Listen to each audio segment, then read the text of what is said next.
Good morning, Kentucky.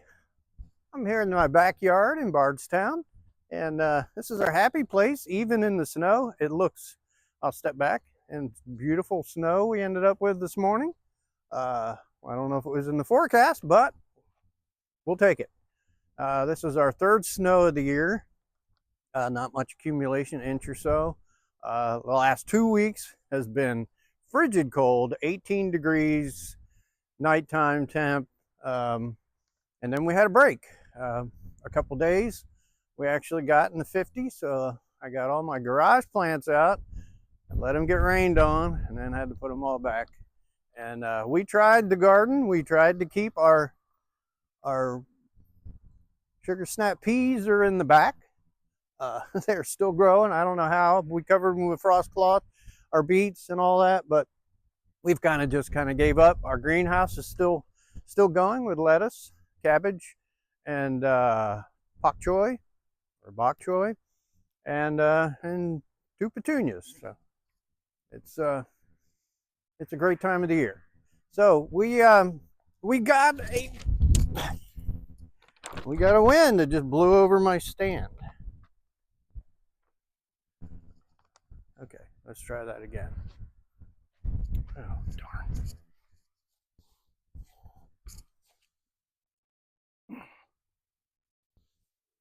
See if that helps. What we need to talk to today, it's, as you can see, our garden is at rest, and you need to start thinking about why to plant a garden next spring. And there's a lot of planning that goes into it, but we're going to kind of a different subject. This video is how healthy is the food you're getting, and we're going to get into that quite a bit. But we all know that fast food is not healthy, even though McDonald's line is always endless. Processed food, you don't realize processed food till you read the instruction or read the definition, and it's any product or any food that has been processed of any way. So, I thought, well, I don't eat that much lunch meat, and I don't eat, processed this, and I don't eat box dinners and all that junk. But when it comes right down to it, almost everything is processed, and you have to be smart enough to pick the good stuff out. And everything's organic, and there's a reason for that, because it is the best way and the healthiest way. And non-organic, you don't know what they're putting in it. You don't know, look at the additives. You've been told that a million times. Look at the additives. If you don't know what they are, you don't need them, and your body doesn't need them. So the answer is grow your own.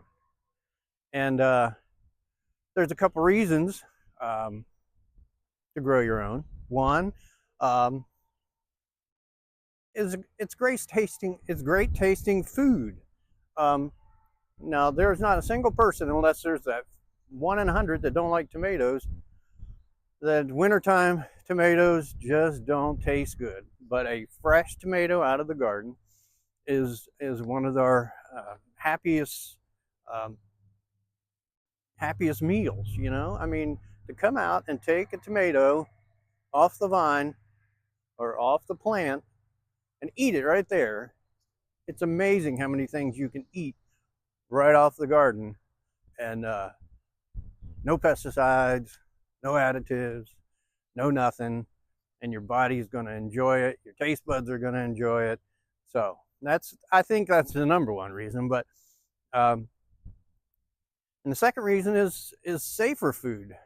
It's if you watch any of my videos, the third one I think was when our farmer added a little chemical to our garden and seen what it did there. And my wife is a stickler. Always, when she brings home any kind of fruit, vegetable, whatever, it's wash it. And she just insistent on me washing everything. And you buy grapes, you buy cherries, you buy strawberries, and the first thing you want to take one right out of the pack, and she gives me heck. And it's when you start doing, she's the one that got me started on this video thing about pesticides on your food. Now we're going to get in that hot and heavy. There's what's called the Dirty Dozen, which is an old movie a long time ago, if you have any age on you. And but this one's about the 12th unhealthiest or unsafest foods. I don't know if that's a word, but that we buy every week at the grocery. So I'm going to put a list up, and you can look at it real close, and realize that we're not eating healthy at all. And then there's the Clean 15, which is the 15 crops that are grown. Doesn't have to be organically, but seem to be less pesticides, less herbicides, all that. So I'll put this list up now, and you can take a look at it. And at least the Dirty Dozen.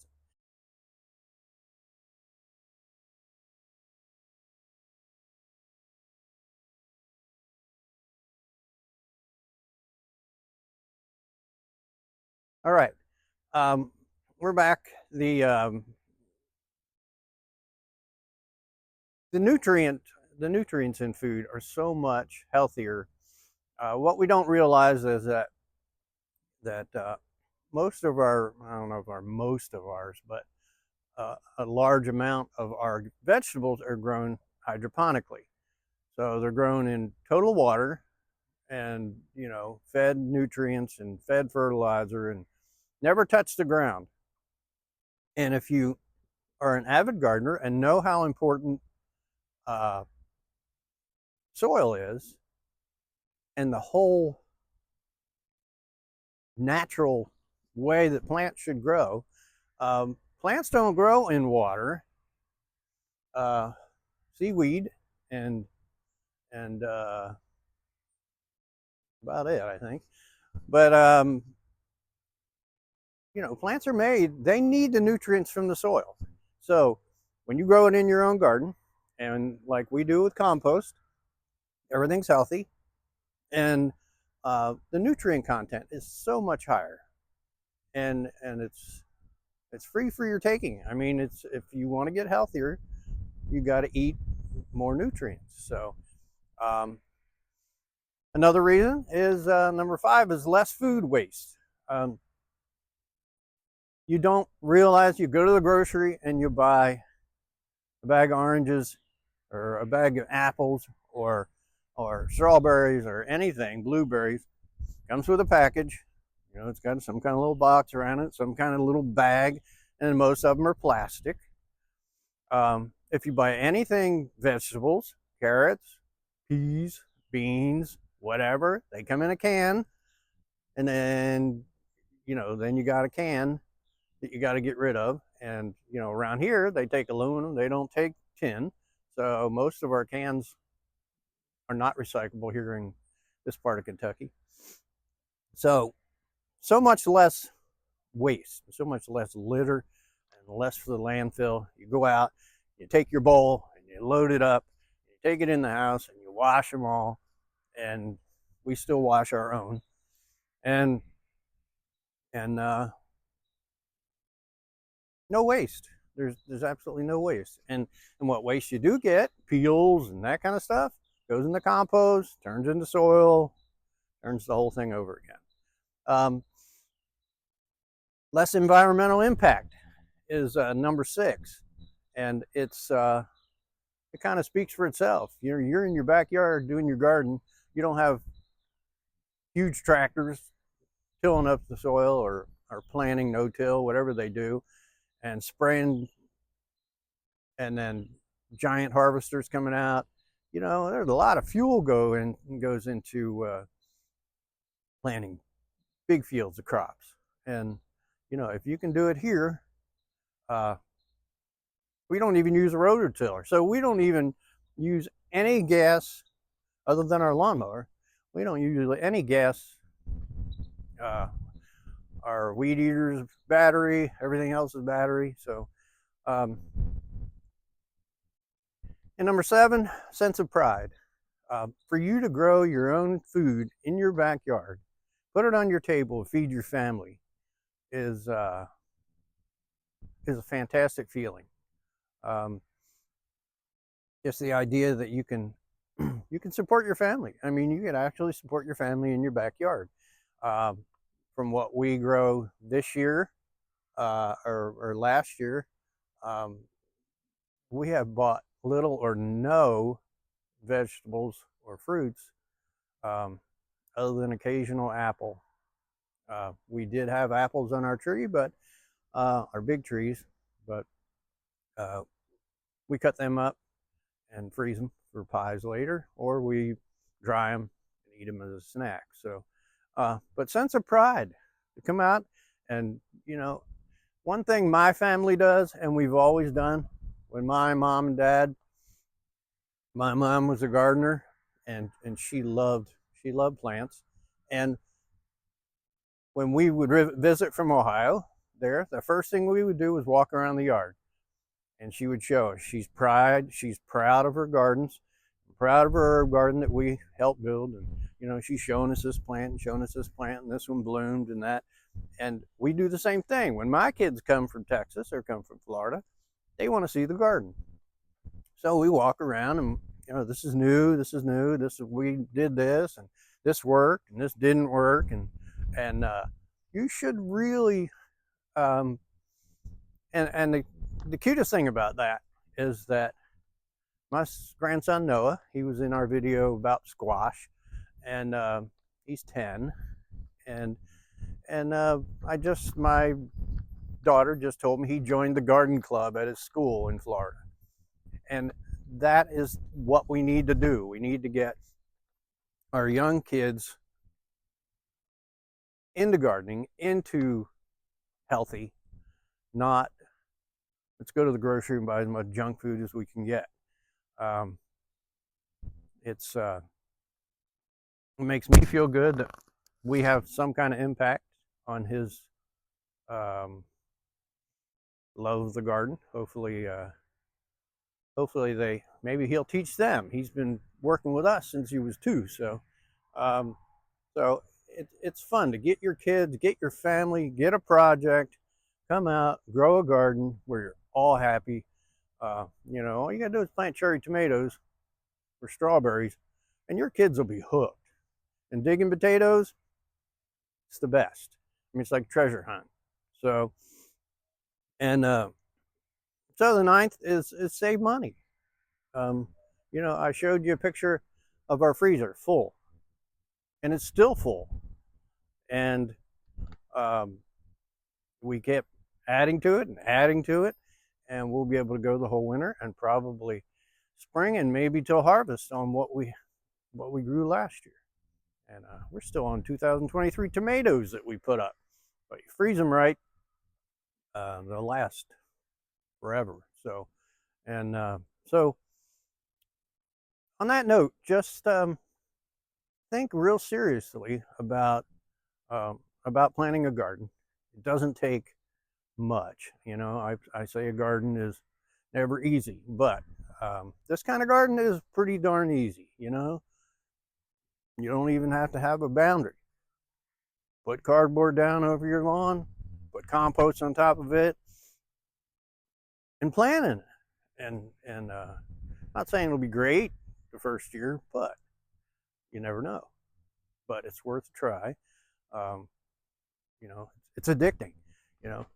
Like you start out with this little bed, and then you go to that little bed, and you go to that one, and then we need that box, and I'm working on that back one, but all of a sudden it turned 20 degrees, and I'm not. This is my happy place, but not 23 degrees. I don't really feel like working in that. So, but so that's where we're at, and I'm gonna go back to the 12, the Dirty Dozen. and then this is where you'll learn something. So, all right. So from then, see you in a second. Later. Here's Bob. I'm back. Let's try that one more time. Hey, this is Bob. I'm back. And if I hadn't talked you into building and creating a garden this spring, I'm going to try to help that out by giving you what the Dirty Dozen and the Clean 15 are. It's a monitoring done by the government, or I guess worldwide. It takes samples of vegetables and fruits and runs them through their tests and to see if they're contaminated or not. In the news we got E. coli and all that other stuff. That's E. coli is popping up every day on fruits and vegetables in the grocery. So you have to start paying attention to that kind of stuff. You're feeding your kids, you're feeding your babies, your grandpa and grandma, and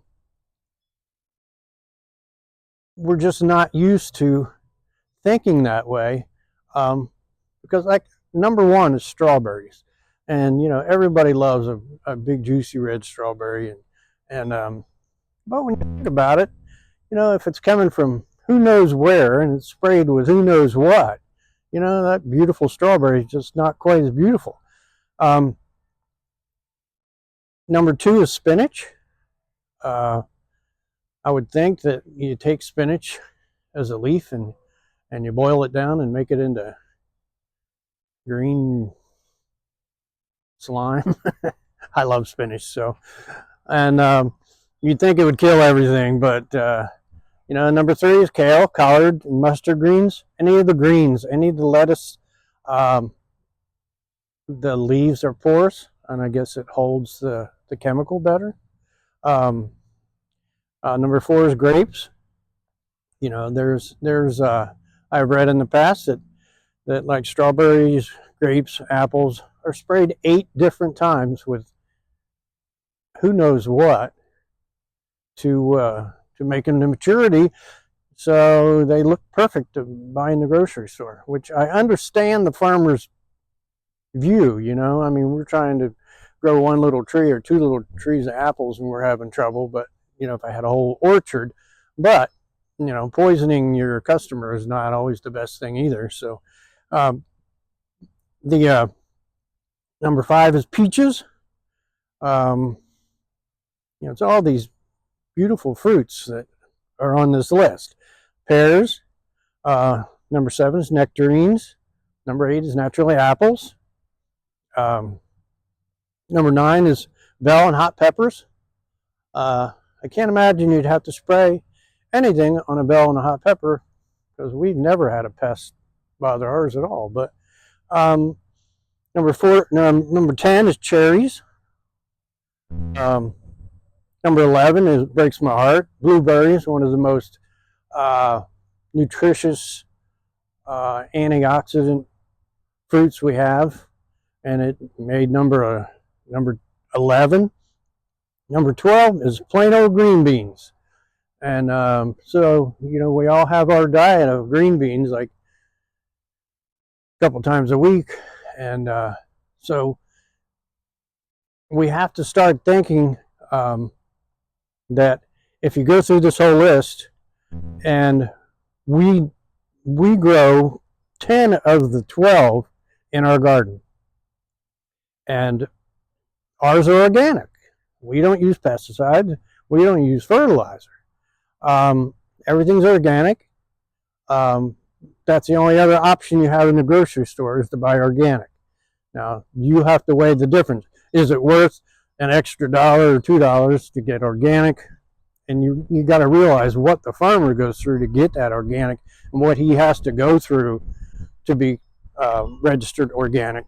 It's a major thing, but the cost is legit. But is it worth it to you to pay that extra? Now, on the flip side, the Clean 15 are vegetables that some are grown here.